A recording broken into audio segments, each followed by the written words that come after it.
we are live now. Sorry for that disruption. Hopefully we're going to get better and better at this as we go along.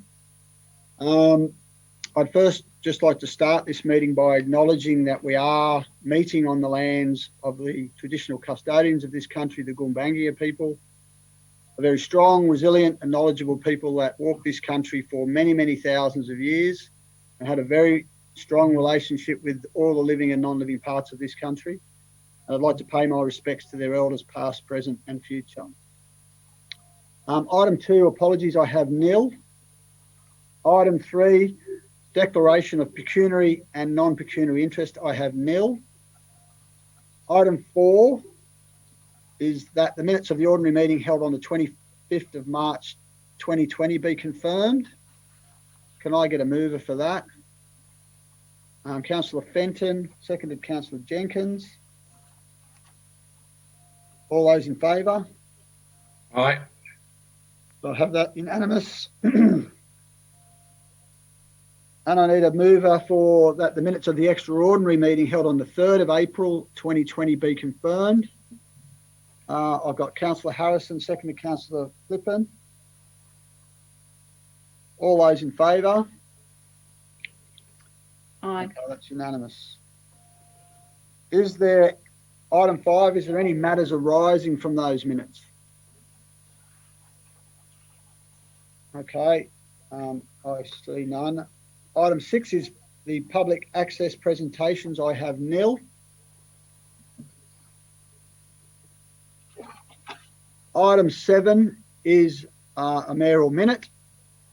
And the recommendation for this mayoral minute is that council note the achievement of the Bellingen Shire Council Customer and Business Services team receiving the Customer Service Team of the Year 2019 award. And I'd like to congratulate the members, or we'd like to congratulate the members of this team for achieving national recognition. I might just talk to that. I'll look for a seconder actually. I'll get Councillor Clippen. You know, once again, our customer service team have been recognised now on a national stage about what a great job they do. And I think it's been really, really obvious to everyone in the Shire, particularly in the last month or so, how well our staff have performed. It's a very, very tough job being at the front end of council. And I think they've shown time and time again what an amazing team they are.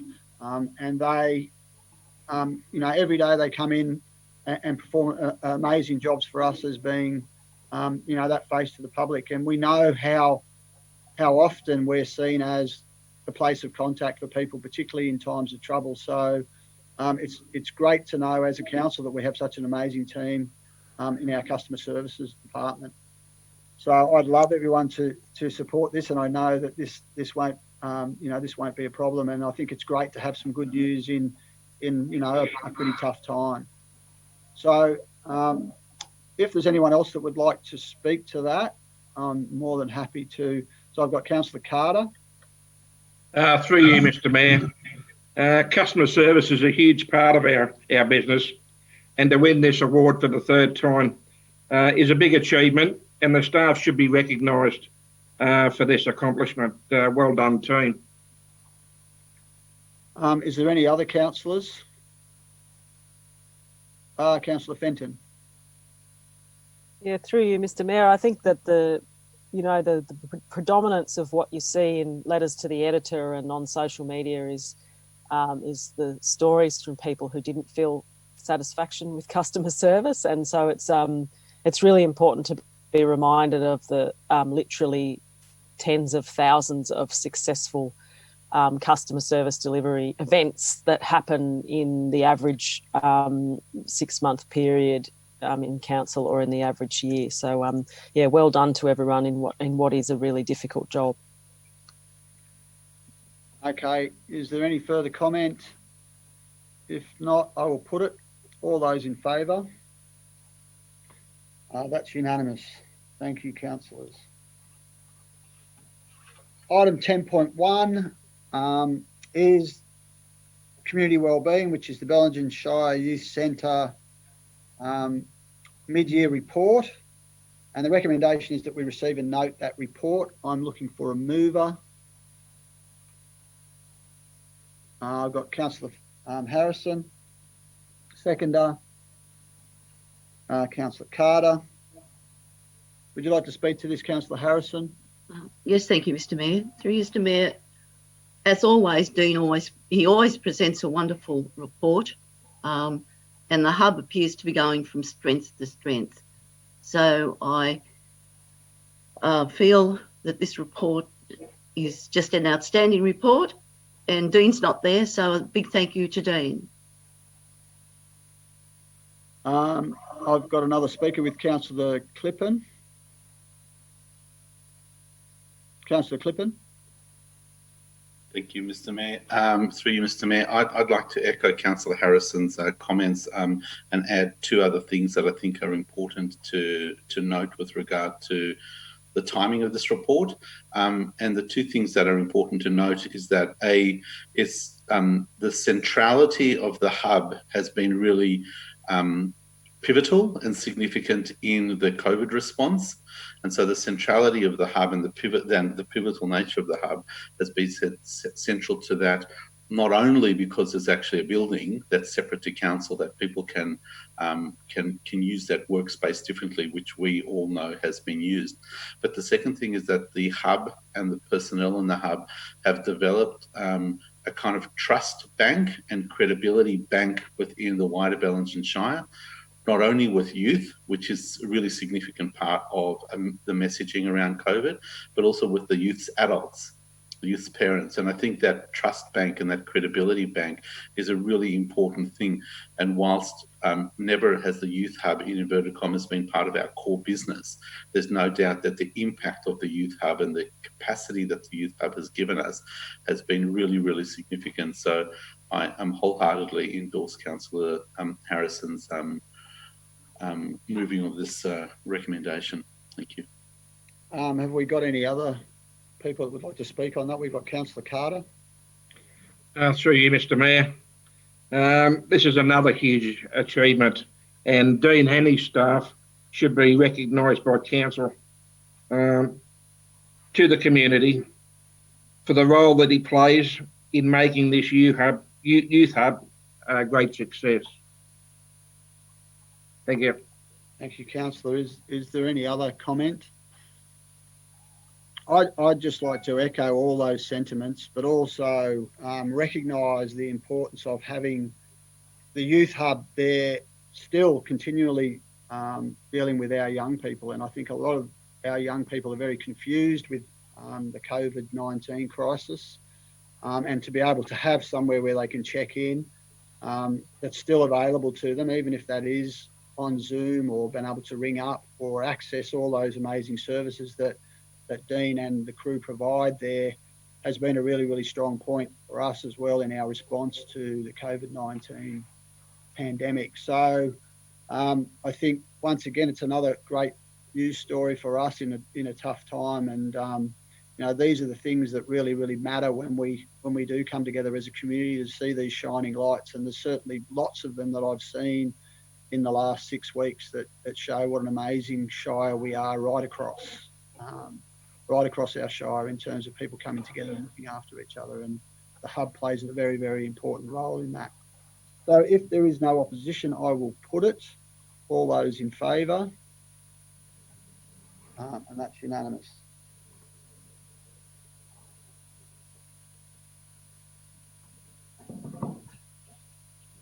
Item 10.2 is the minutes of the Clarence Regional Library Committee. This was a very long report. So I will open it up for questions, though I'm assuming, because Alison's not here, that we might have to take them on notice if there is any. If there is any questions, I might do that first before I look for a mover. Okay, so I'm looking for a mover. Councillor Wright Turner, and a seconder. Councillor Fenton. Would you like to speak to this, Councillor Wright Turner? Yes, through you, Mr. Mayor. It is a very long report. It's 2 meetings in one because the November meeting was postponed. Unfortunately, I was unable to attend when the meeting was held in February. But reading through, it's a very thorough report. There are a lot of things we'd been waiting on coming in. The only thing I would note in it, and I would take Alison's advice on that also, is we still have the ongoing getting together of the financial people from both of the councils, and that really does seem to be difficult to do. I know if we look at the last 6 months, I can totally understand that. So I'm hoping it is scheduled soon, because there are certain things that the financial folk do clarify for us very well. So I look forward to that happening. Otherwise, I'd really commend the work that is happening through our library and its relationship and belonging to the Clarence Regional Library. And again, in this time now with our click and collect, I've certainly seen that when you go on to what you're looking for, it is in different places and it's all being brought in and the books are all being picked up. So, that breadth of stock is really standing us in good stead now too.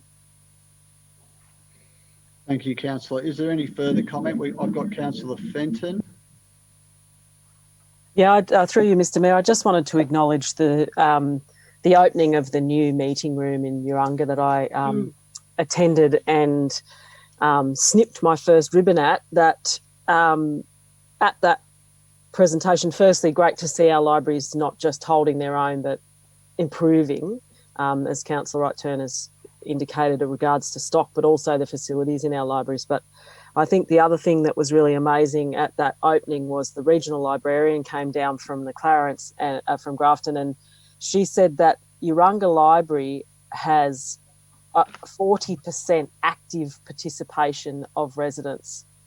So the residents of urban Urunga, 40% of them are actively involved in the library. So not once a year, but whatever, more than that visit. So I think that that's really amazing, and a testament to our library system and staffing, because as the regional librarian said, what other facility in council do you get 40% of your residents engaging with in a meaningful way? So well done, everyone. Thank you, Councillor. Is there any further comment on that? Okay, so I have a mover and a seconder. If there is no opposition, I will put it. All those in favour? Okay, that's unanimous. Item 12.1 is the water status report. We do have Craig with us, so I will open that up for questions if there is any. Okay, so I've got one from Councillor Fenton. Yeah, through you, Mr. Mayor. I'm interested in water use and how that went over the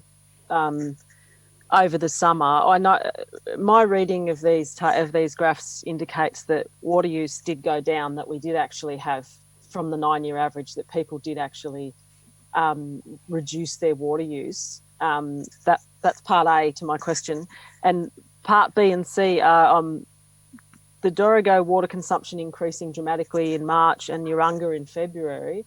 Were they water leaks or crop plantings, or what were those they seemed anomalous?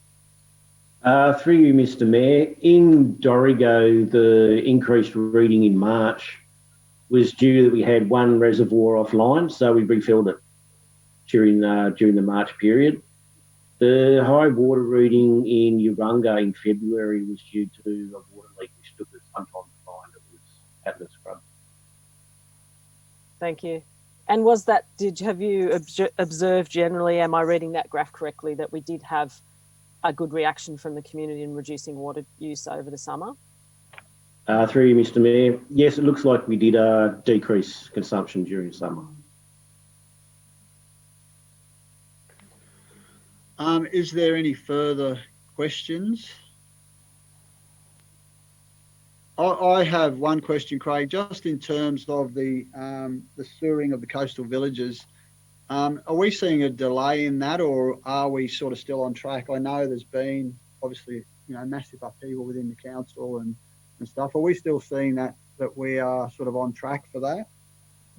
Through you, Mr. Mayor. We're behind a little bit on the community consultation phase because obviously with the COVID we can't go out and do face-to-face meetings with the community. We have a new website set up. It's just about ready to go. GIS is currently doing an interactive map so people can click on their properties and determine if the sewer's going to come past their property.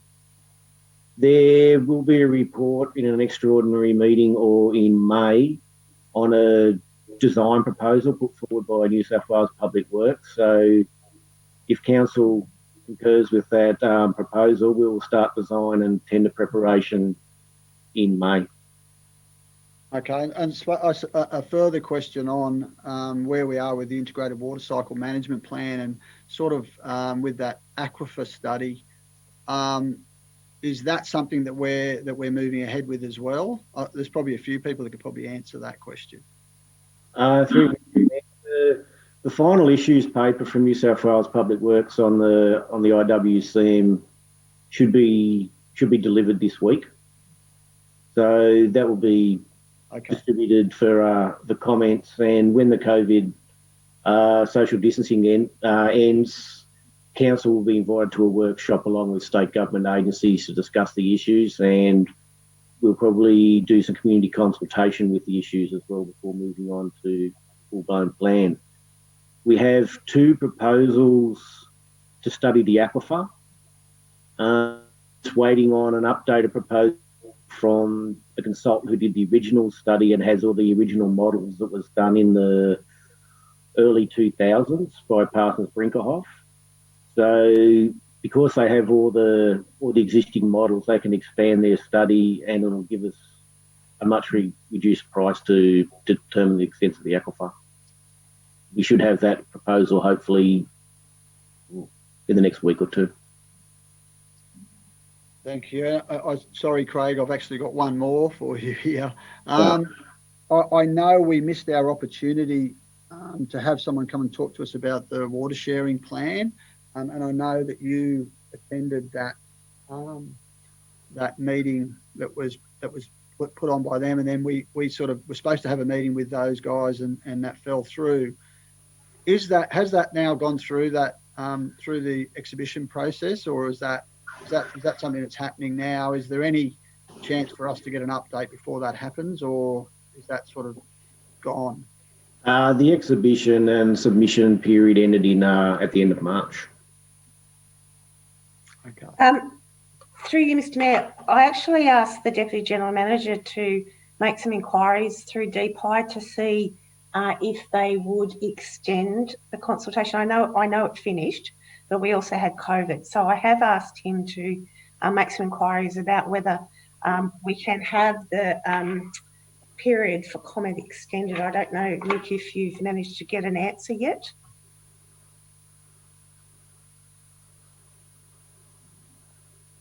I think you're on mute. Sorry, can you get me now? Yep. Sorry, through you, Mr. Mayor. No, we haven't received a response as yet, but as the General Manager said, we've requested that presentation be given to the councillors and, if possible, an extension of the public exhibition period. When we receive a response, we'll no doubt send a circular around the councillors to update them. Okay, thank you. Through you, Mr. Mayor. I've got Councillor Wright-Turner. Yes, it is to do with the water sharing plan. And I'm just noting in the report that with what was said to be the main change is the river flow monitoring point. But the result of that, it appears that council should have to impose level 1, 2 and 3 water restrictions on a much less frequent basis. That didn't seem to reflect the general feeling that there were times we wanted to move sooner, but when we can move to restrictions, through those dry times, my recollection is there was often discussion of, why can't we can see what's happening with the river, why can't we move? So if this change is going to mean that we're less able to be responsive to what we see are the needs of the river, so maybe I've misunderstood it, but I'd really appreciate some clarification.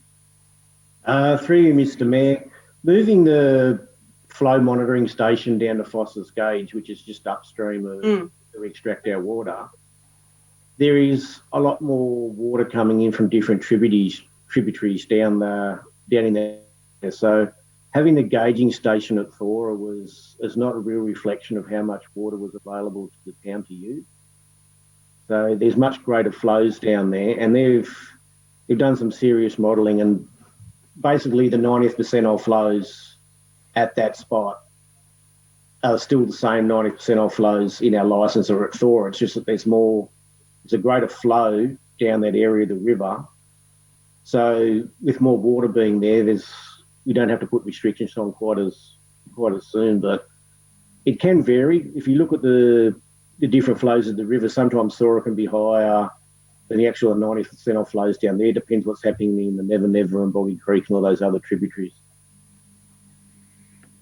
So could I ask a further question on that then, Craig? So what about the cease to pump for irrigators, for example? Because I think what Councillor Wright-Turner's saying is, it's quite obvious to a lot of us that the river had stopped flowing in a lot of places, and it was getting, at particular times, the river was in pretty poor shape, even though our flow regime was saying this is what you need to do as the trigger point for putting on restriction.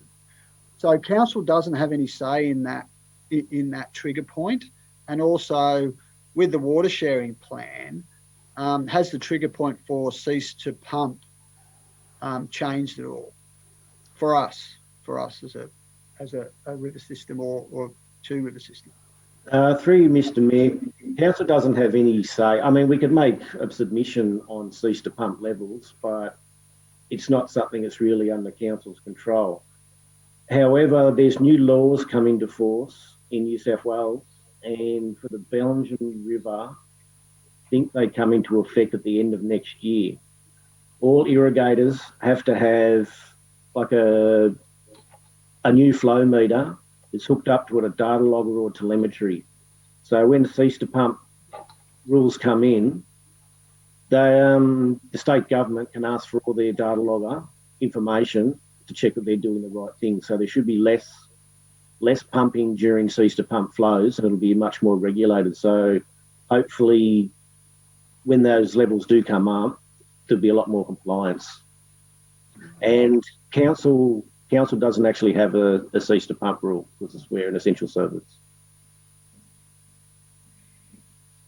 Okay, so is there any further questions on the water status report? Okay, so I'm looking for a mover.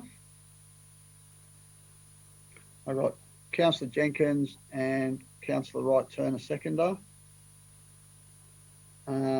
Did you want to speak to that, Councillor Jenkins? No, thank you, Mr. Mayor. Okay, so if there's no opposition, I will put it. All those in favour? Okay, that's unanimous.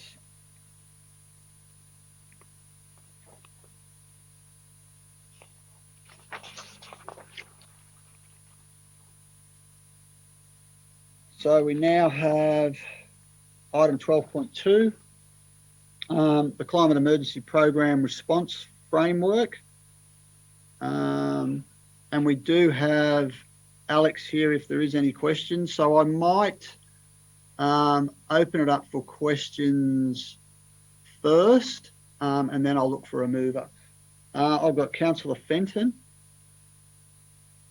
Through you, Mr. Mayor. My question is about our ability to review the framework over time, given that this next 10 years has been identified as a critical time period in relation to emissions. What's our ability to amend the framework if, for example, as per the comment that came in during the exhibition around the difference between 1.5 degrees and 2 degrees and what that might look like in terms of our efforts. So what is the review process for that framework? Through you, Mr. Mayor. The review process for that will be through the committee that will be set up as part of this. So it'll be an ongoing rolling thing. The actual framework itself is more meant as a high-level strategy document, and the actual documents that sit underneath are the ones that will be reviewed through that. Can I just add to that, through you, Mr. Mayor? We'll be reporting on the framework and the next item, which is the corporate carbon plan, back to council every year. So every year there's an opportunity for council to rejig those as well. Great. Okay, is there any further questions? Okay, so I'm looking for a mover. Councillor Fenton, seconder. Councillor Carter. Would you like to speak to that, Councillor Fenton? Yes, thank you, through you, Mr. Mayor. I think that this process is obviously one that councils around the world haven't been through before, and I think that, you know, the process that we've been through has been, you know, one of breaking new ground, but I think it's been very intelligent in the way it's looked at what we do as an organisation, but also what we do as leaders in our community. And I think that there's going to be a lot of learning as we go, hence my question about reviews. But I think this is a really good starting point and a good framework to work from. Is there any opposition? So there's no speaker against. So is there any other speakers for? I just want to support actually Councillor Fenton's comments. I think it's really, really important for us to recognise the science around a changing climate. You know, we've seen the importance of recognising the science around COVID, and there's been an amazing response around the globe, which is heartening because it shows that we can change and we can take on you know, difficult challenges. So this is really important for council to be part of this movement, which is growing. And I think now what we're seeing in Australia is 35% of the population is covered by council or local government areas that have declared a climate emergency. So, you know, we certainly are at the pointy end of a lot of these changes that we're seeing, and we've all seen them. We've all seen record temperatures. We've all seen a really, really horrific drought, which isn't over in parts of Australia still, and then seen a really, really horrendous bushfire season. So I think it is appropriate for us as a local government area to be leading on this. And I think the work that's been put in is fantastic. And, you know, when we look at the next item, some of those issues that we are talking about, how we'll make that change ourselves are really important. But this is a great step forward for us as a council.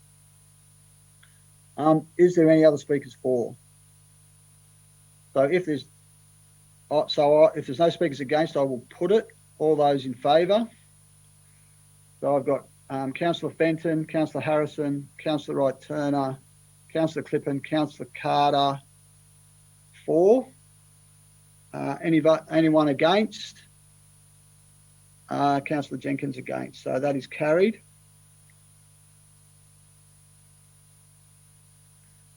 Item 12.3 is the Climate Emergency Program Corporate Carbon Plan, which so what I will do is, once again, I will open it up for questions before I look for a mover.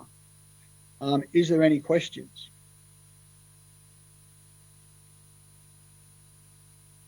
Councillor Fenton?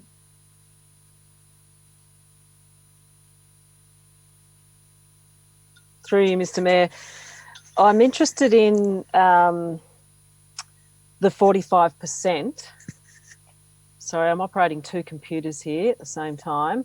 The 45% reduction So that's come from the IPCC's recommendations, that figure, hasn't it?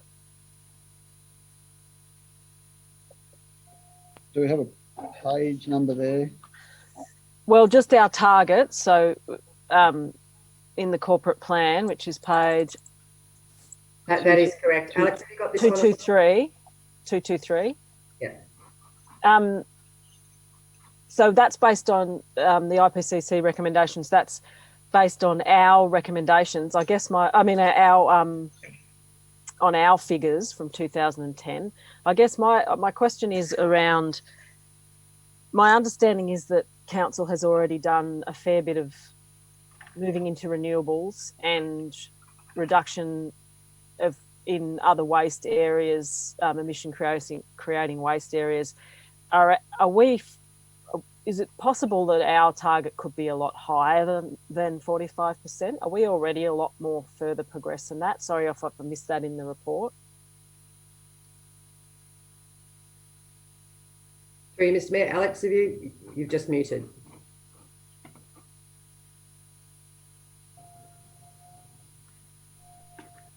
So Councillor Fenton, the question is, I suppose, where you're asking where we already sit in terms of reaching those goals through stuff that we've done already. For example, our PV solar that we've already installed. So is that the question you're asking? Yes. Sort of, is there an indicator of where we are? Particularly around the 45%. Just the number of things that I've seen over the years that we've done since 2010. I'm wondering where we've actually progressed to in that from those 2010 levels. Through you, Mr. Mayor, I'm just not sure if Alex has got a connection working. No, she can't hear us, I don't think. You're on mute, Alex. My apologies, the sound went completely, so I've only heard the last 30 seconds, I think. The question, I think, if I correct me if I'm wrong, Councillor Fenton, but the question through you, Mr. Mayor, was our target in this plan is 45% carbon reduction by 2030. Are we already ahead of the game in that, given what we've already done? I think is the basis of the question, Councillor Fenton. Through you, Mr. Mayor, we have already done quite a lot of work, but as a small council, I feel that it would still be attainable to actually work towards 45% rather than be too aspirational. I have some concerns about us, basically setting aspirational targets that we can't achieve. So yes, we are slightly ahead, but I think it's important to recognise that we can have achievements and then losses. And if I can just add, Mr. Mayor, one of the other things, Councillor Fenton, is that this is the other one that will be coming back to council with an annual report. And if we look like we're getting closer to that target earlier than we thought, then we can certainly stretch that target further. Okay. Can I have a second question? Yes, Councillor. Through you, Mr. Mayor. Actually, I've got three. The Climate Emergency Response Team, will that be comprised of staff, councillors, community? Who will make up that team? Through you, Mr. Mayor. The team will be made up, obviously, by a climate specialist. The position is vacant at the moment. We've just been working on a new position description, and eventually, when things settle with the COVID-19 crisis, we will be placing someone in that position. I will be giving them some form of autonomy to a certain degree to actually place the people that they think are most appropriate on the team, but it will be made up of pretty much those people that you did just describe. So there'll be key council staff representatives in areas that have that high users, basically, and other experts in certain areas, councillors. And then there may even be at times, not permanently, but a need to bring in different, maybe state government bodies in and out. As per most committees we do, we bring in different experts at different times. Great, thanks. And lastly, if I could, Mr. Mayor, I may have missed this, but I know one of the repeat concerns from the community is around native planting in council streetscapes and gardens. Did that wind up in the reduced water use area, or did it wind up somewhere in the plan and I've just missed it, or is it not there? Through you, Mr. Mayor, I'll have to take that on notice and have a look. I'm sorry, I'm not aware either way, to be honest with you. Okay, thank you. Is there any further questions on the plan before I look for a mover? Councillor Jenkins. It's probably not on the plan as such, but I notice in the budget implications in the business papers, it's a bit unclear as to whether there'll actually be any budget implications from this. Can we get some clarification on that, please? Through you, Mr. Mayor, there will be budget implications, but there will be losses and gains at the same time. So further reports will be brought back to council on each item as we go along. And also it will form eventually part of the rolling quarterly reports that Sustainable Environment and Waste bring together that I present. Thank you. But supplementary to that then, is there any additional costs to council in the short term from setting up the groups and engaging specialists, etc.? Through you, Mr. Mayor, there will be a small cost to council in terms of the employment of the position, which is already a position it's a vacant position basically, so it's already a normal position.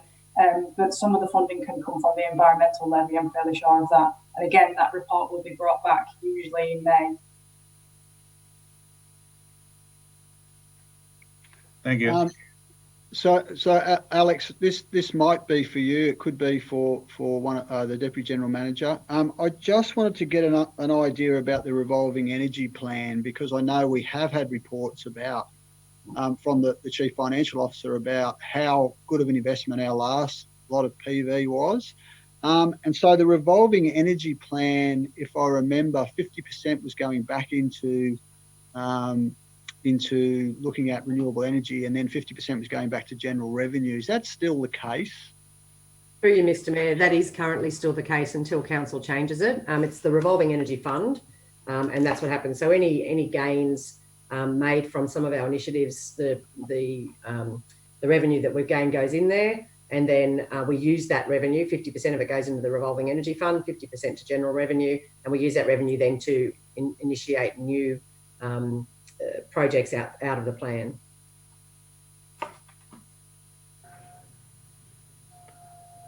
Okay, is there any further questions?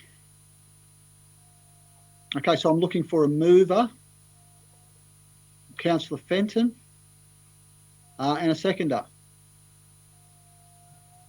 Councillor Wright-Turner. Would you like to speak to that, Councillor Fenton? Yes, thank you. Through you, Mr. Mayor. Again, as with the framework, this is very new territory for local government. In some ways, there's a sense of disappointment that state and federal governments still haven't recognised the emergency in a formal declaration. But I know that both federal and state governments have recognised the emergency in a practical sense, and including all the support provided to councils and to develop these plans and the actions that flow from them. I think this is, it's a good collection of looking at the way we lead in the community, the way that we incorporate climate thinking into our decision making, and as well as the obvious things around emissions and renewables and waste. So I think there's a good mix of short, medium, and long term actions and considerations here, and I think it'll be a big learning process, but one that we really don't have a choice but to embark on with our as many resources as we have available to us. Is there a speaker against? Is there a speaker? Any other speakers for? I'd like to make comment then as well. I think this is a very good and well put together plan. It gives us some short-term goals, it gives us some medium-term goals, and it gives us a long-term vision for this council in dealing with that. And I think, in response to Councillor Jenkins' question about the budget, I think it was quite apparent from looking at some of those graphs that some of our costs around things like fuel, electricity, and things like street lighting are things that we can tackle really, really quite quickly, and in an ongoing mode that's going to bring savings to this council. And we see that right throughout the Shire with people putting solar on their roofs. I think the payback period for this was about 5 years, and then then we're going to be making money from it. So I think this is really, really smart investment. I see that our biggest users of electricity are our sewer and water, and that we are going to get, we are going to move with some PV for those. So I think that'll be a massive gain. But I think the bigger picture for this is the stuff that I spoke about earlier on, and I think that's things like COVID have reminded us how important it is to listen to science. And, the science around climate change is clear. It doesn't matter how many, that there's a small percentage of people with a vested interest that argue against the scientists. We need to listen to what the scientists are telling us. We need to look at what's happening on our planet. And it's everywhere. It's in our backyard. We nearly ran out of water this year. That's unheard of. Then we were in an absolute period of fear. And we were lucky. We got a wind change in this shire that we didn't lose stuff. Absolutely lucky. So we need to listen to the scientists. We need to listen to our leaders as well. I mean, John Hewson came out today, a former leader of the Liberal Party, came out today and said, we need to learn from the COVID experience. This is our dry run. Let's get ready for it. Let's be proactive rather than reactive. And I think we've learnt a lot as a community in these last few months about our shortfalls in some ways around dealing with what's coming when we have a change in climate. So our shortfalls from fires that were catastrophic, that all our fire experts had said they have never seen before. We have lost our biodiversity. We have lost vast tracts of our unique and amazing forests because we didn't heed the warning. We need to do that now. That's what leadership is about. And we will be judged on this, councillors. We will be judged on our response to climate change and the climate emergency. And this ball is rolling and more people are getting on because they can see it.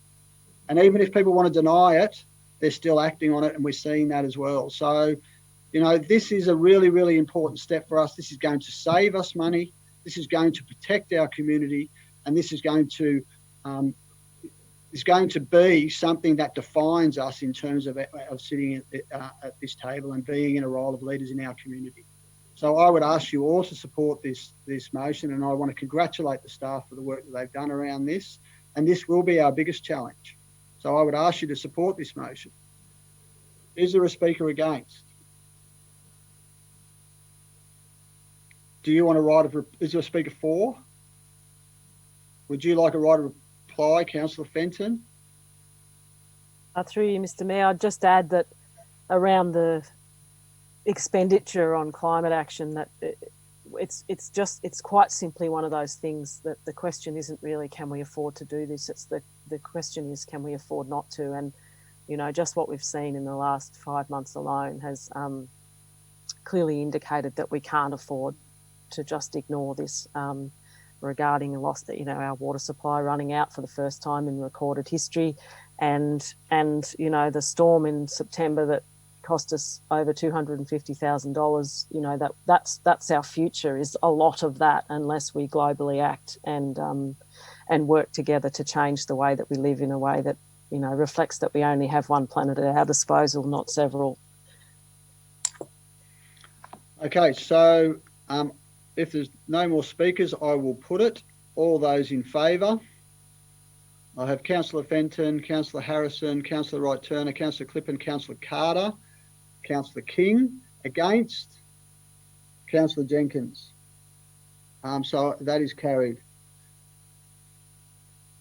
Next item is item 13.1, which is our report against the 2019-2020 operational plan. This is a very important document for us, councillors. This highlights all the things that we've been doing. And this is a long read, and it's what it said to me was, look at the amount of work that we do as a small organisation.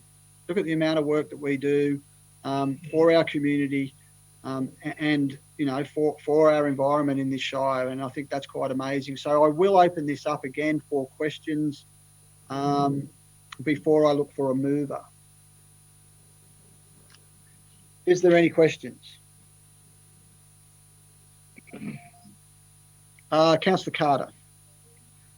Through you, Mr. Mayor, I have three questions for John. The retaining wall collapsed on Hillside Drive. Has it been repaired to a suitable standard? And the other question is, if not, when will it be totally finished? And at what cost has it cost council so far to date?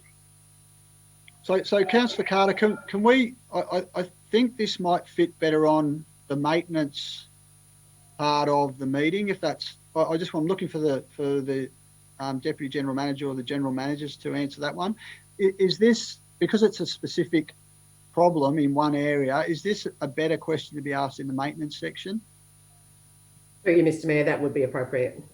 So I think we'll come back to that one if that's okay, Councillor Carter. Yeah, that's fine. I couldn't see it in the maintenance section. I found it in the construction service report. So. Okay, no worries. So we're not at the construction report either at the moment. We're still looking at the operational plan. Oh, I'm sorry. That's okay. So was there any other questions? Did you have your hand up, Councillor Fenton? Yes, through you, Mr. Mayor. I had a few. I guess my main one is about how the report's structured when it says a % completion. Is it referring, because sometimes it seems to be referring to a % of the actions that were sort of identified to do in that year, but sometimes it seems to be referring to more of an overall process that's bigger than that year. Is that, how is that, what is that percentage relating to exactly?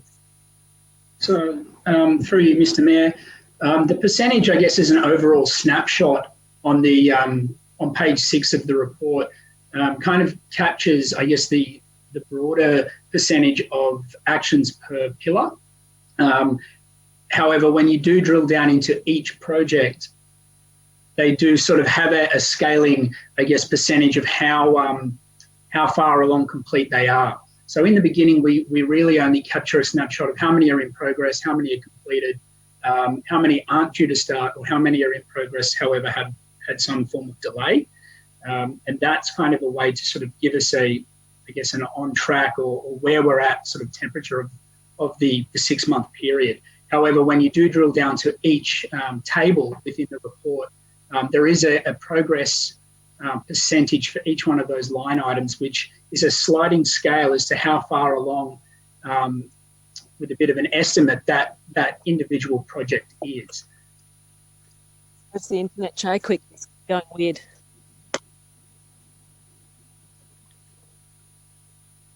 Are you still with us? Did you hear that, Councillor? So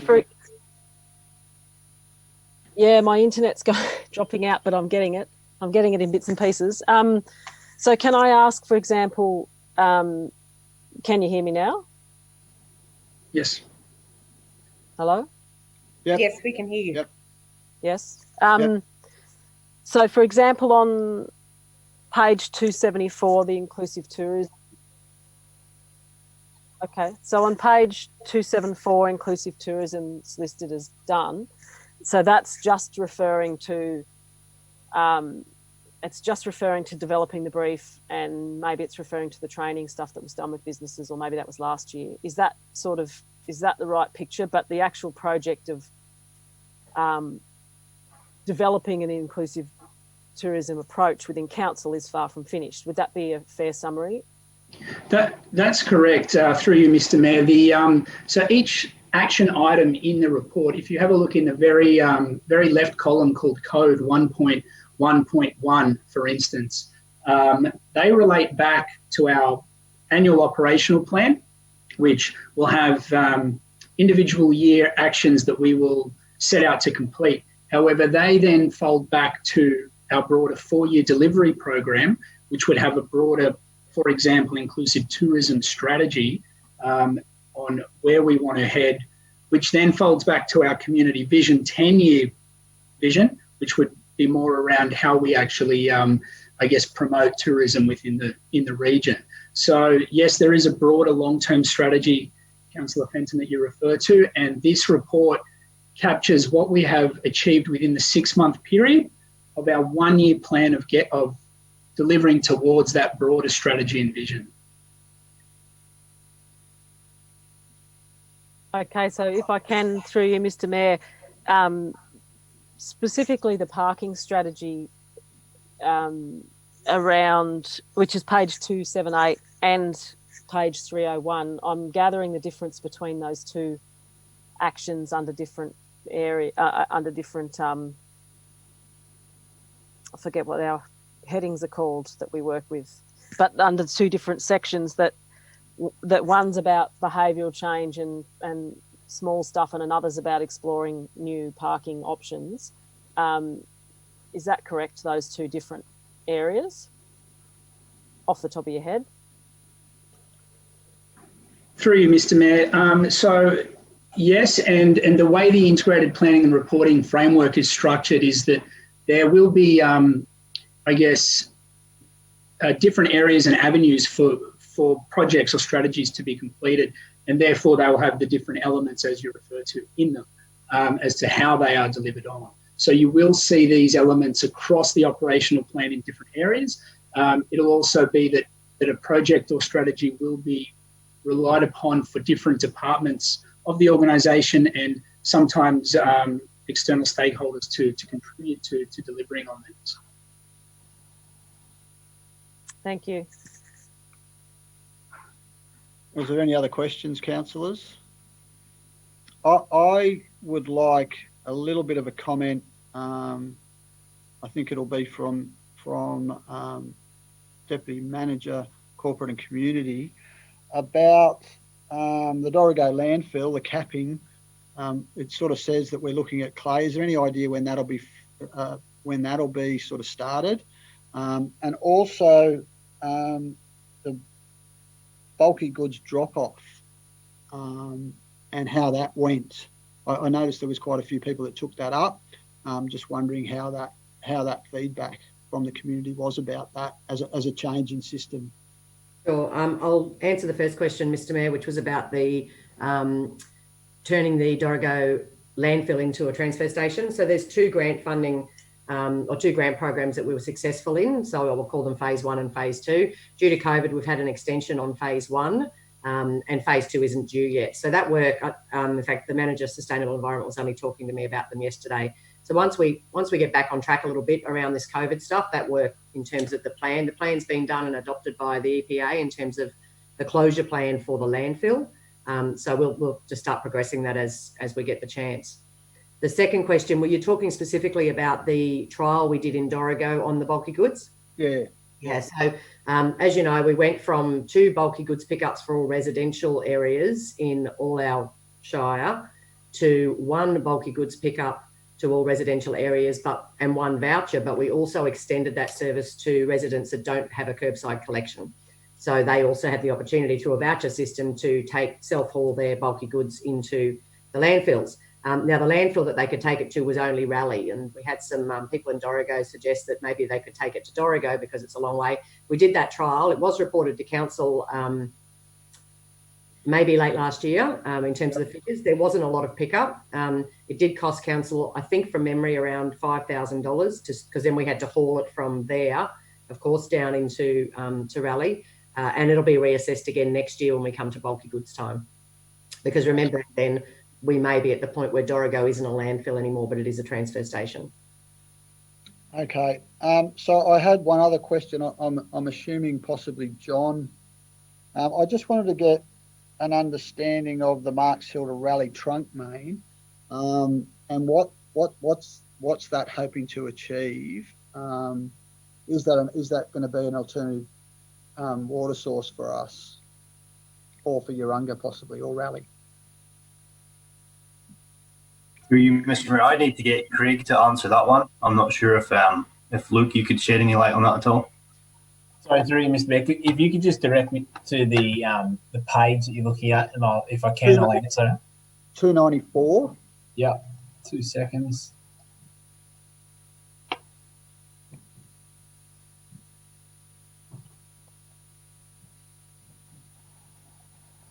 Through you, Mr. Mayor, yeah, we'll have to take that on notice and get a detailed response from the manager of water and wastewater.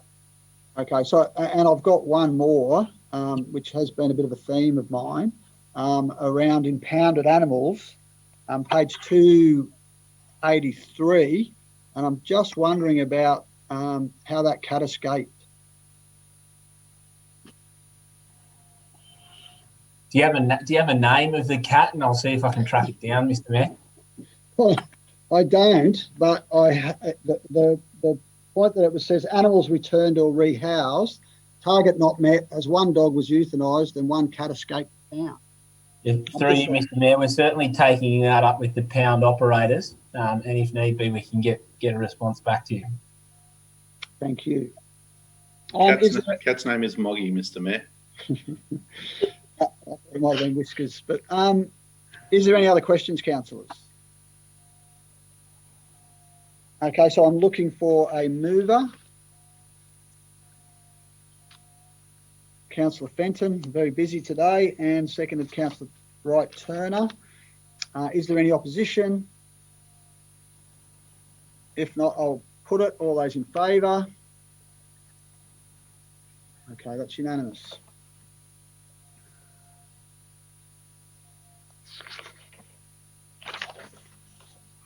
Um, 13.2 is the planning progress report.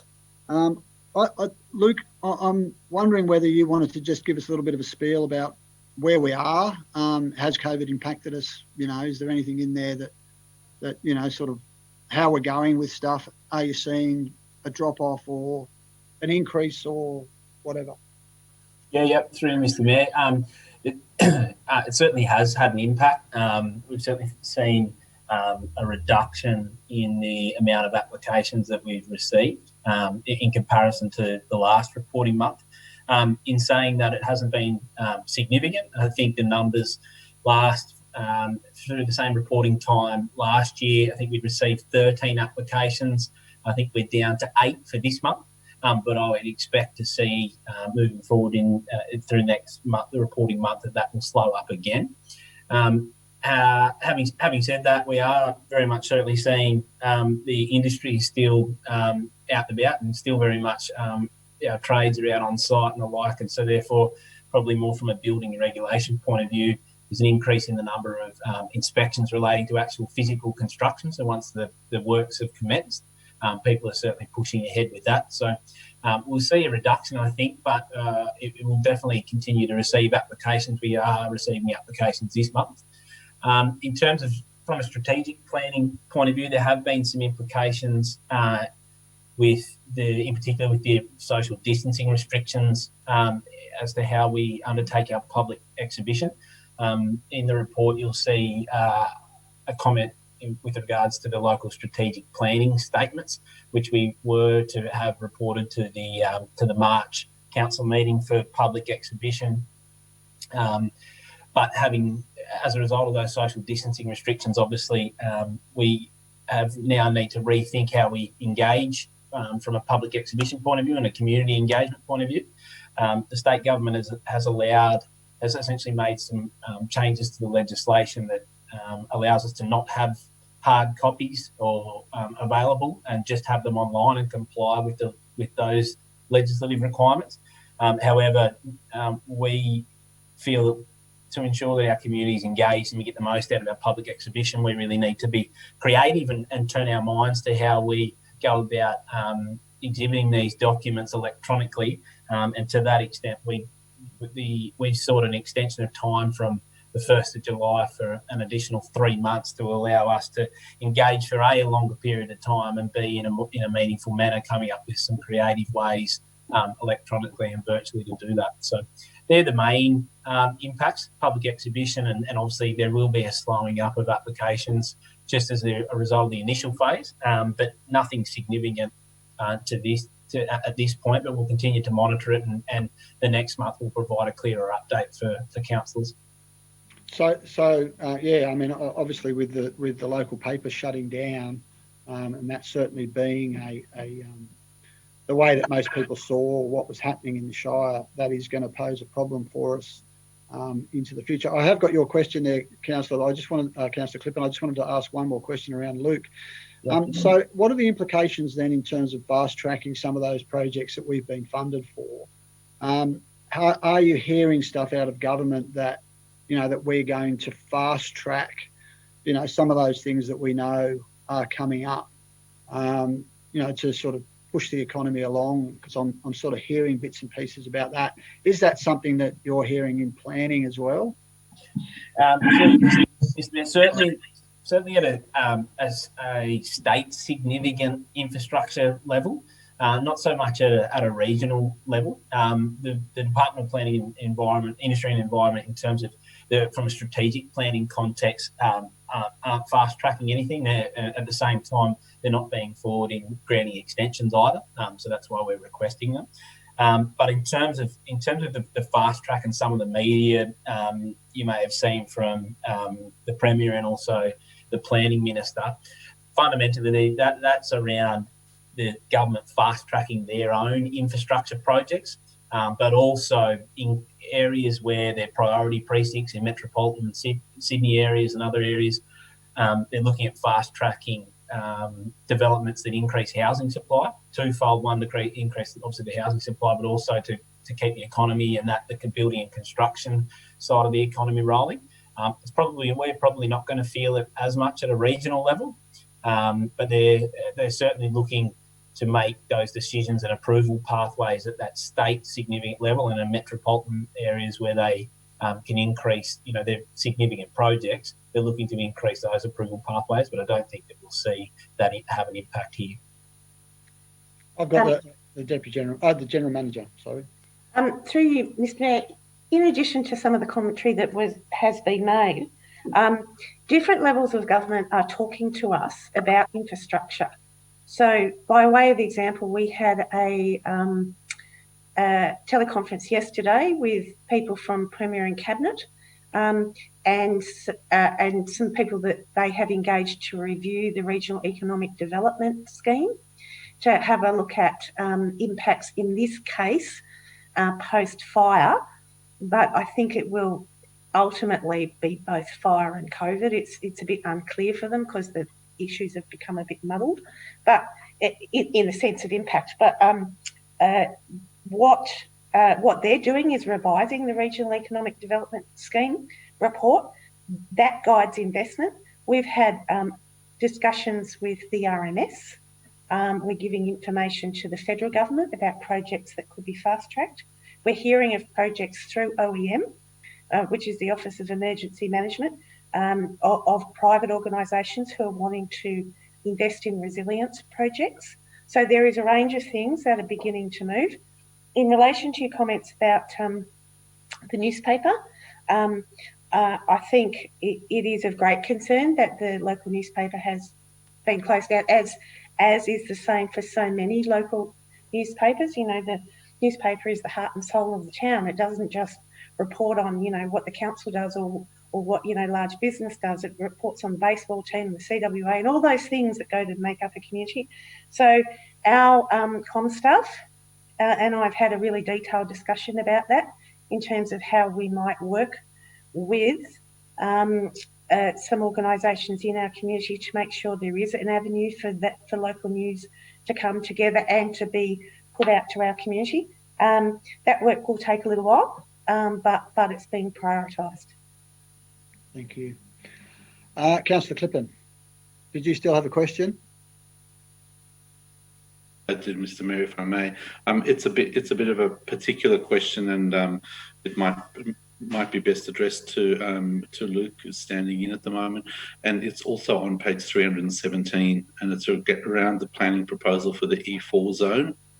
So my question around the E4 zone was, it says in the report that that council staff will prepare a report to council outlining the findings and provide a recommendation on the next step. This E4 zone has had a lot of engagement over a long period of time, and I'm thinking all the way back to at least 4 or 5 years. And I just wonder if there is any interim advice that could be given, because I know once reports are written, it's a lot harder to kind of to kind of look for a bit of middle ground between the polarities that reports often come together. And just wondering if there is any interim advice that can be offered, or whether or not it would be better that this is taken as a question on notice for a little update at a workshop.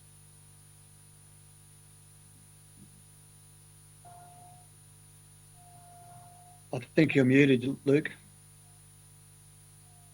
For some reason, it's got a mind of its own. It turns it off two ways. Through you, Mr. Mayor, and thanks for the question, Councillor Clifford. I can certainly give you an update in terms of the preliminary findings from the study that Council engaged. You will remember quite some time ago we engaged an independent consultant to do a further bushfire strategic study. The results of that study were that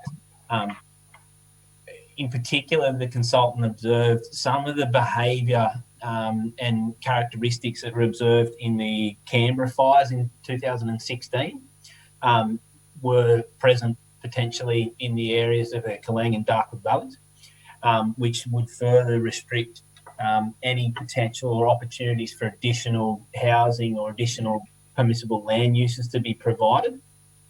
That being said, they did identify some potential areas of those two areas where there could potentially be the opportunity to provide additional permitted land uses.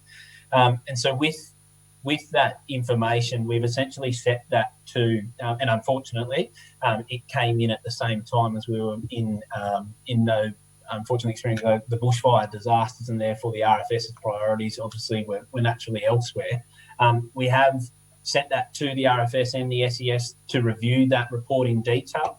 On these matters, I think it's really important to get those particular governing bodies to provide a critical review of that report. And once that report is reviewed by those bodies, and hopefully in the next couple of weeks that'll be completed, we'll then table a report to council, or if appropriate, we'll have a workshop on those findings so that councillors are aware of the findings before submitting a final report in terms of getting council to make a decision on the next steps of the planning proposal.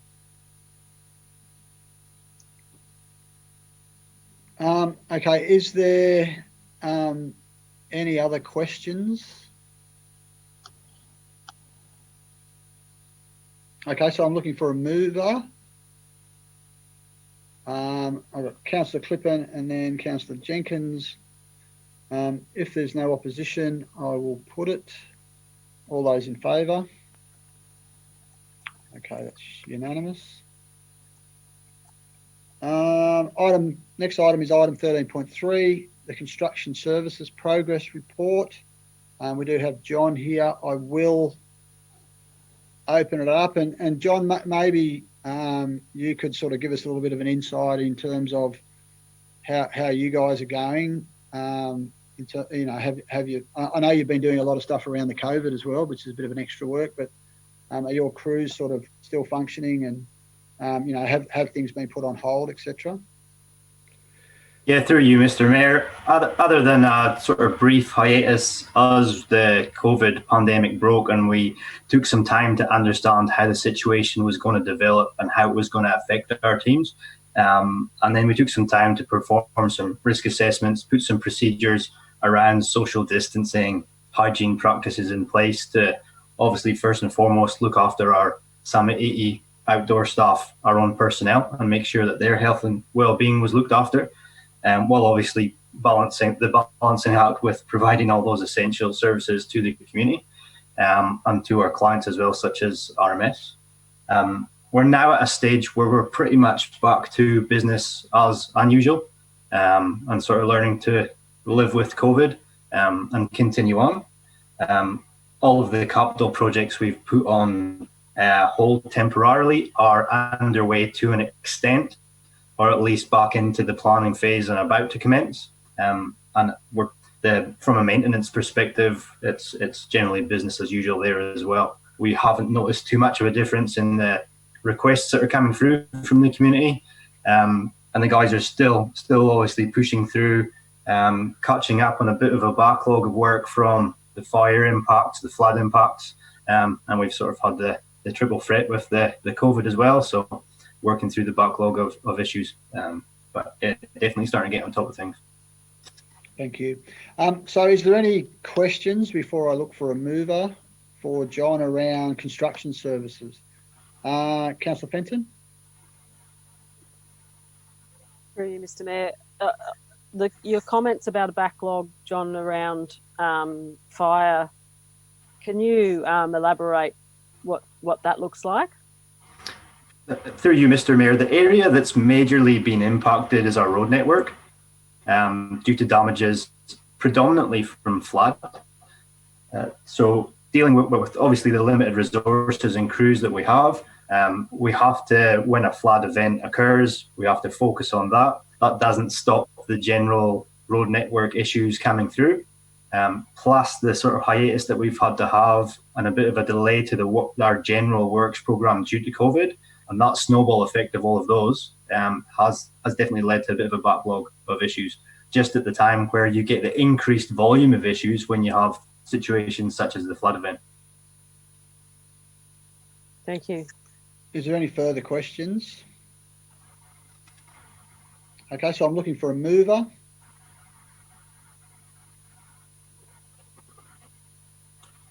Councillor Fenton. Seconder, Councillor Carter. If there's no opposition, I will put it. All those in favour? Okay, that's unanimous. Item 13.4, which is the Maintenance Services Progress Report, and I might do the same again. I might open that up for questions before we start. Is there any questions? Councillor Carter. And then through you, Mr. Mayor, my question was for John earlier, but the retaining wall at Hillside Drive that did collapse, has it been repaired to a suitable standard? And if not, when will it be completed? And at what cost to council was the repair done to date?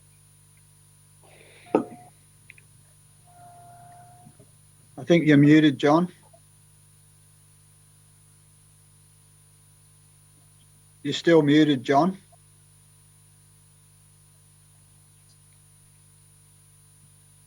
John, I think it's actually on your laptop.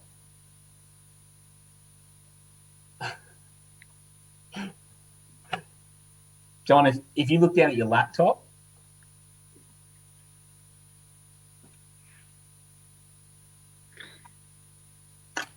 Can't hear you. There's a button on your laptop, mate. How are we going now? You got me? Good. Yeah. No, we've lost you again. Good. How's that? Can anyone hear me now? Yep. Yep. Good. Yeah, that's good. Yeah, so I'm not sure what you got. I'll start again through you, Mr. Mayor. With the disaster relief funding arrangements, there's 3 criteria. We have emergency works, first of all, which is about making the place safe. We have restoration works, and then we have long-term restoration works. Now, emergency works would constitute what we've done to make the place safe, which it is at the minute. The next stage is to get the funding from the disaster funding arrangement body that comes through OEM via RMS for any impact to public assets. We have to then provide an estimate to all of the damages that have happened during the flood event, which we have done. And our assessment to date is, with a number of other local issues, that's circa $1 million of damages so far.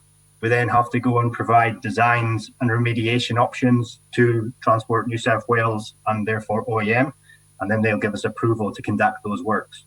So the stage that the Hillside Drive is at the minute is we are assessing the damages, having the design done for the repairs to provide the detailed estimate to get the approval to spend the money from the disaster funding arrangements.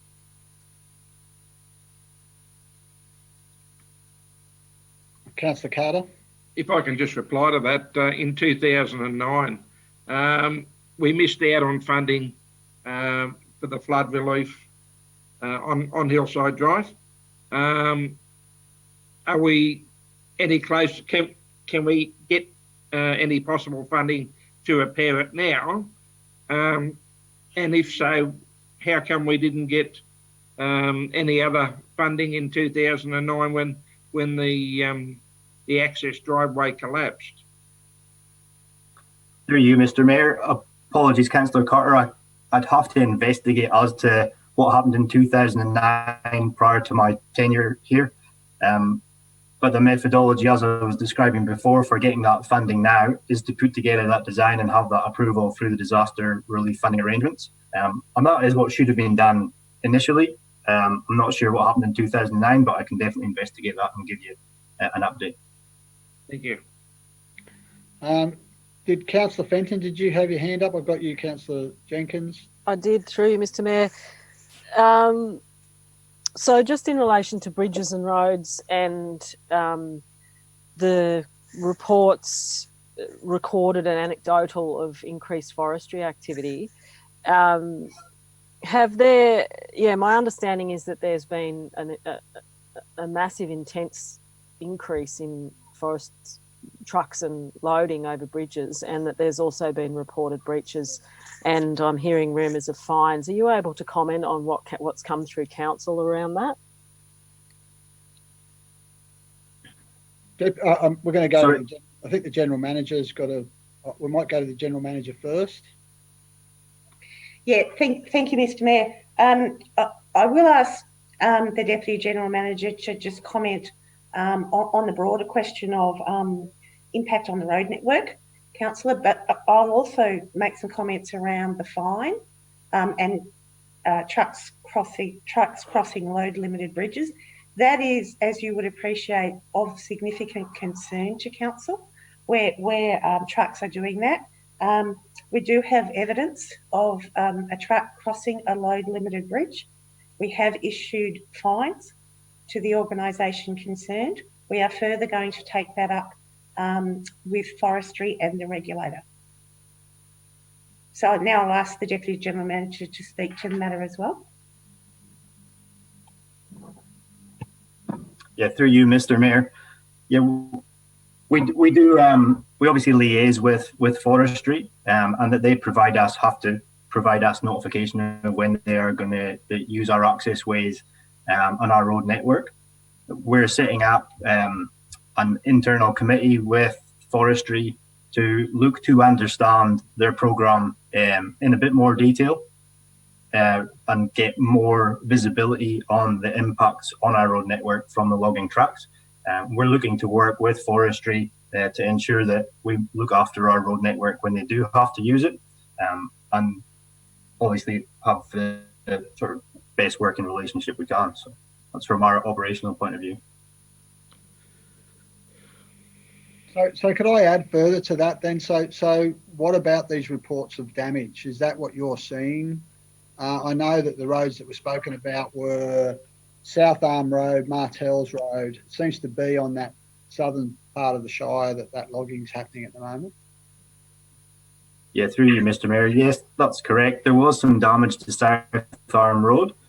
Specifically in this instance, it's a combination of the road isn't in a great condition from a lot of high rainfall event and the flood event that we've just experienced, combined with a high volume or reasonably high volume of logging trucks using that route as well.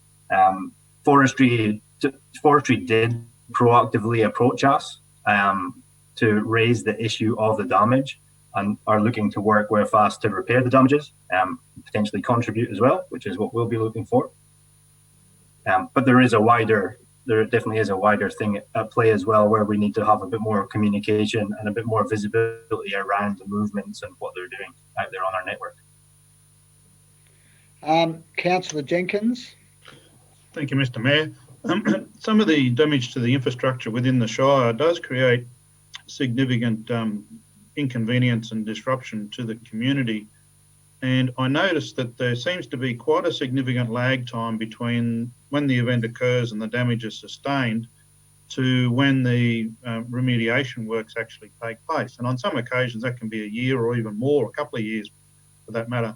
And I accept the explanation from the Deputy General Manager in relation to having to get quotations and putting alternatives to the respective bodies. But I just want to raise the question, and is the disaster management arrangements and the funding of those restoration works, remediation works in New South Wales different to other states? Because it just seems to me that in some other states that these sorts of works get attended to quite more rapidly than what they appear to here. Through you, Mr. Mayor. I'm not aware of the exact arrangements in other states. What I'm aware of is that the disaster relief funding arrangement guidelines took a large change 2018, 2019. So working through a lot of changes there. I can't speak for previous, like I said, my tenure prior to the last year being here at council, but I'm not aware of any significant delays of any of the restoration efforts that have been undertaken in the time of being here. And we will obviously be looking to expedite them as much as possible.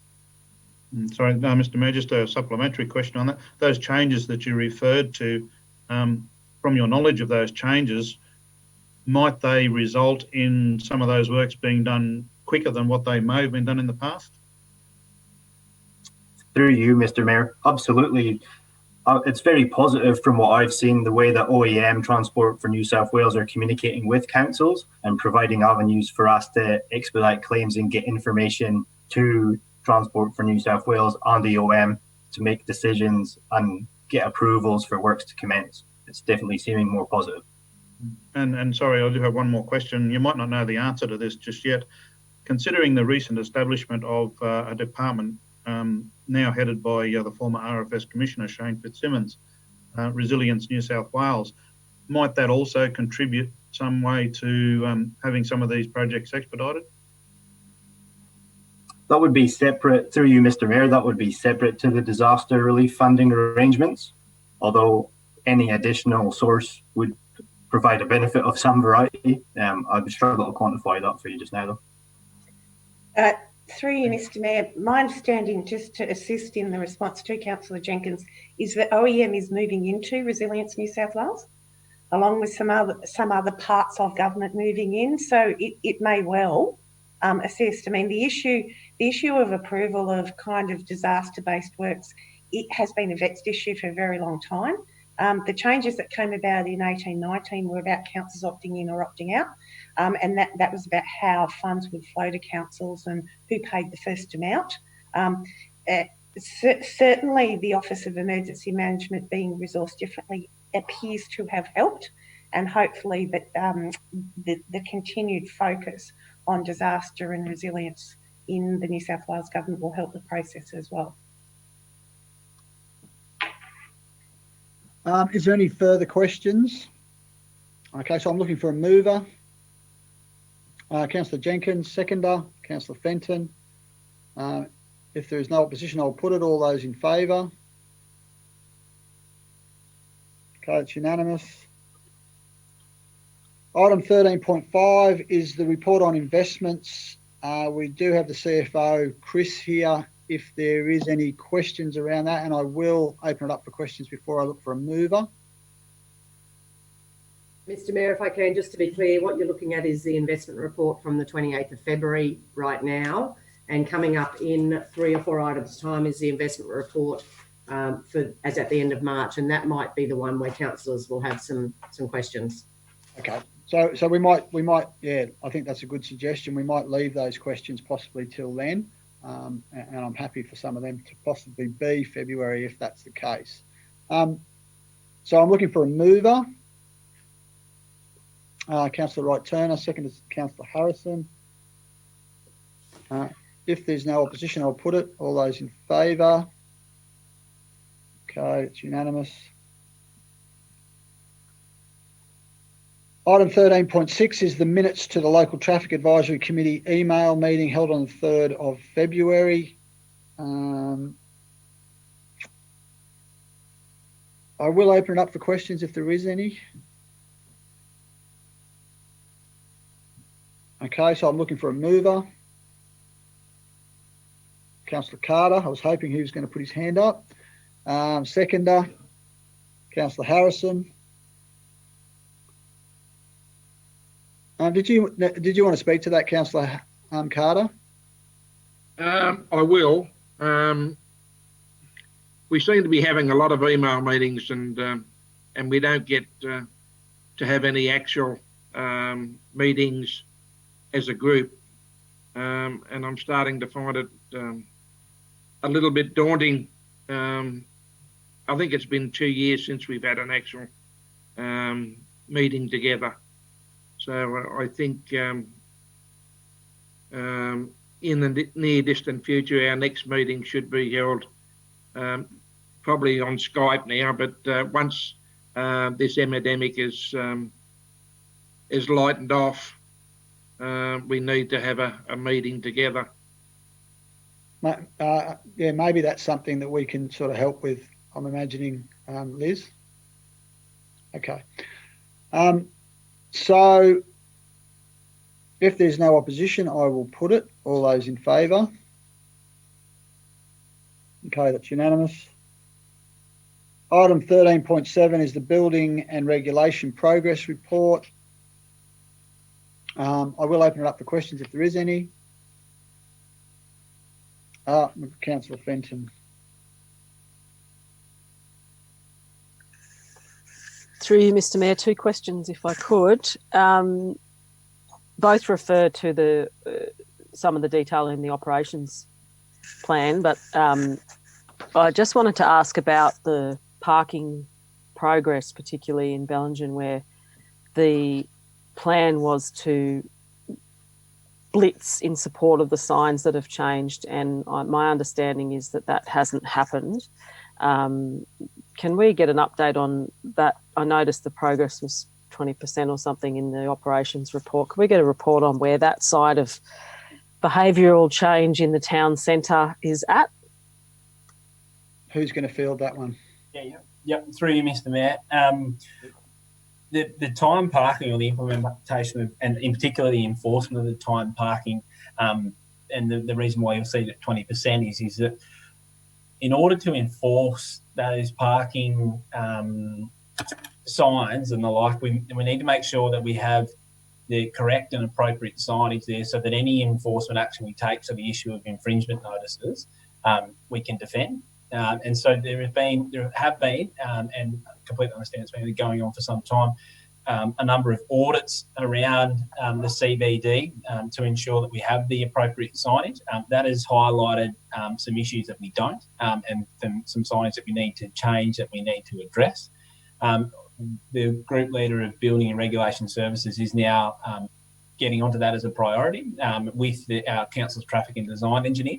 And we hope to shortly have those signs erected and replaced where need be.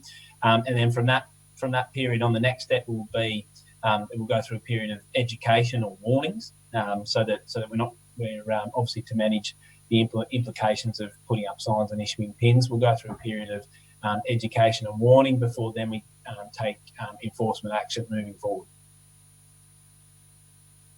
Okay, thank you. That sounds very sensible. I also noted that in the operations report, a high number of food venues failing inspections. That was quite a shocking figure. Could we hear a bit more about that and whether that's all been addressed since?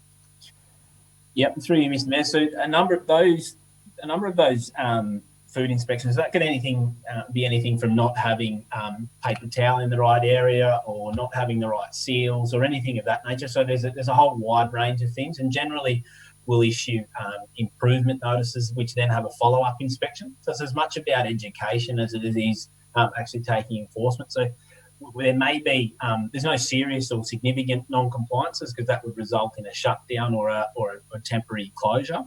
They're generally around compliance, and there's a graduated approach to that, where you issue, you give people a 7-day, they may fail the first inspection or may not meet the requirements of the first inspection, and you give them a reasonable period, 7 days, 14 days, 2 days, whichever it may be, to take the necessary steps to comply, and then we'll do a re-inspection. And we use that process to also educate food operators on their obligations in terms of, in particular, for hygiene and food prep. Okay, so that's not anything to be majorly alarmed about. It's more the minutiae of food service. Correct. Yeah. Okay, thank you. Anything significant would result in, significant enforcement or temporary closures and shutdowns. Councillor Jenkins. Thank you, Mr. Mayor. The parking survey that we had done some time ago made a recommendation from memory that the time parking restrictions in Dorrigo and Urunga be removed. We've mentioned this a few times, and to my mind, it doesn't seem like an overly difficult task. I'm just wondering when we might see some action on that. Through you, Mr. Mayor, and again, this has obviously occurred prior to my tenure, because the only parking strategy that I've seen to date is the one for the Bellingen CBD area. But Councillor Jenkins, I'm happy to take that on notice and look into that further and give you an understanding of what that strategy came up with and what are the next steps. Because if that is the case, then certainly that's something that can be actioned. There was a Shire-wide strategy which highlighted that Bellingen had some parking issues, but in terms of Dorrigo and Urunga, the recommendation was to remove the time parking signage, and that study was done quite some time ago now.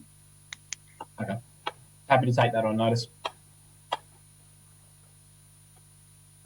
Okay, is there any more questions? Councillor Fenton. Through you, Mr. Mayor. Sorry, back to your escaped cat. My understanding is that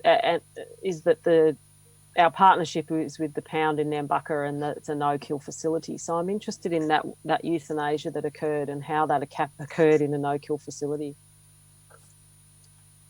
Yeah, through you, Mr. Mayor, that's certainly a question I'd have to take on notice. You are right, through our shared range of services and the services provided in Nambucca in terms of the Pound.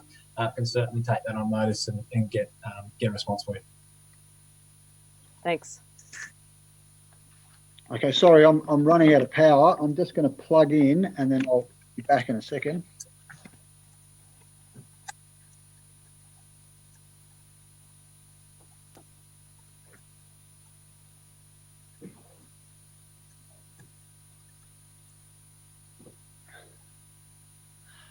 Sorry about that, everyone.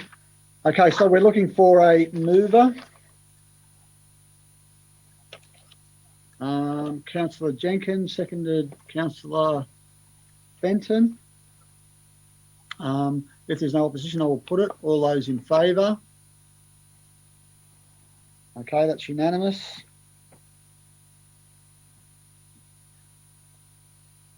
Okay, we have item 13.8, which is the privacy statement and privacy management plan, which has been on exhibition. There was no comments about that. I think we have had a workshop that's spoken about this. It's not a great change to what was happening in the past. So I'm going to look for a mover. Councillor Clippen. Seconder. Councillor Harrison. Councillor Clippen, did you need to speak to this? No? Okay, so if there's no opposition, I will put it. All those in favour? Okay, that's unanimous. Item 13.9, which is the report on investments as of the 31st of March, and we do have the Chief Financial Officer here, Chris. Maybe, Chris, you could give us a bit of an overview to start with, and that might answer quite a lot of the questions that people possibly have. Yeah. Through you, Mr. Mayor, obviously we have had some significant declines in the share market over the past 2 months due to COVID-19. Whilst Council has a well-diversified portfolio, we've only got a 7% exposure to the share market, both domestically and internationally. However, we've still seen a massive decline in our investments over the last 2 months, as you'll see from the report. So, as the report indicates, we're now down to, we've made a loss on our investments for the year of $75,000. So quite a significant decline in those investments there. So I imagine, Chris, it could have been a lot worse. And, if we'd had, a larger share portfolio, possibly other councils have, I'm not sure, we could have been in a lot more trouble. $75,000 does sound like a lot of money, but I'm sure in the scheme of things, we might see a bounce back in that in the coming months, possibly.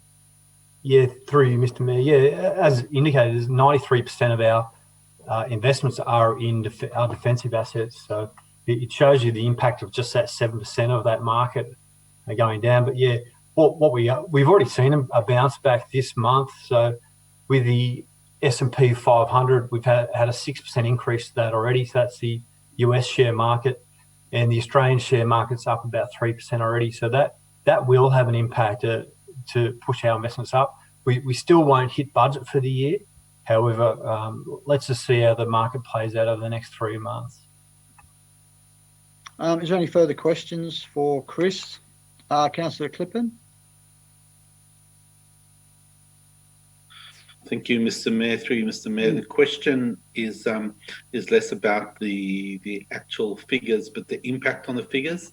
And either I guess this is for this question's either for Chris or for the GM as pertains to the impact of the loss on the council's operations. Has consideration been given to what things might need to be scaled back in order to either achieve a surplus that we're looking for, or to run at a loss, or the overall impact of the expected reduction on income? Through you, Mr. Mayor. Yeah, undoubtedly there'd be an impact to council's bottom line, and there will be an increase to the current forecast deficit. What that will be will depend on the next 3 months and how the market performs. As far as the impact of the services go, there's probably no immediate impact that I can foresee. As you can see from the report, the current cash investments balance is still $28.3 million.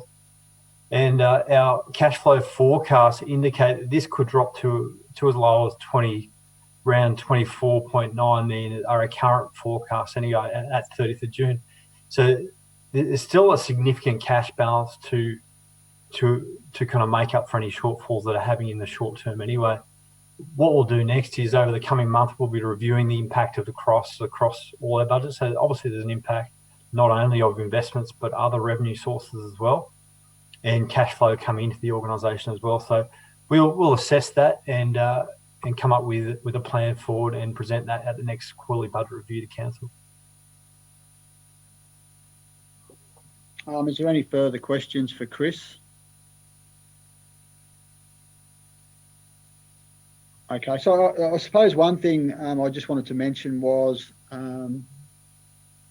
talking about our funds is the grant applications, which I forgot to mention in the operational plan. I thought that figure was quite amazing that we, received over $13 million in grants and had missed out on only 203,000. So I think that's another good thing for us to point out in terms of how great of a job that Max does, but also all the other staff who have to ensure that those grant funding applications are thorough and acceptable to the government. So $13 million in investment in grants is fantastic. So I think that shows we've got a lot of work ahead of us, but obviously we're going to need that to keep bouncing back. I'm looking now for a mover. I got Councillor Clippin, second Councillor Jenkins. If there's no opposition, I'll put it. All those in favour? Okay, that's unanimous. And that is the last item. Thank you, councillors. Thank you, staff.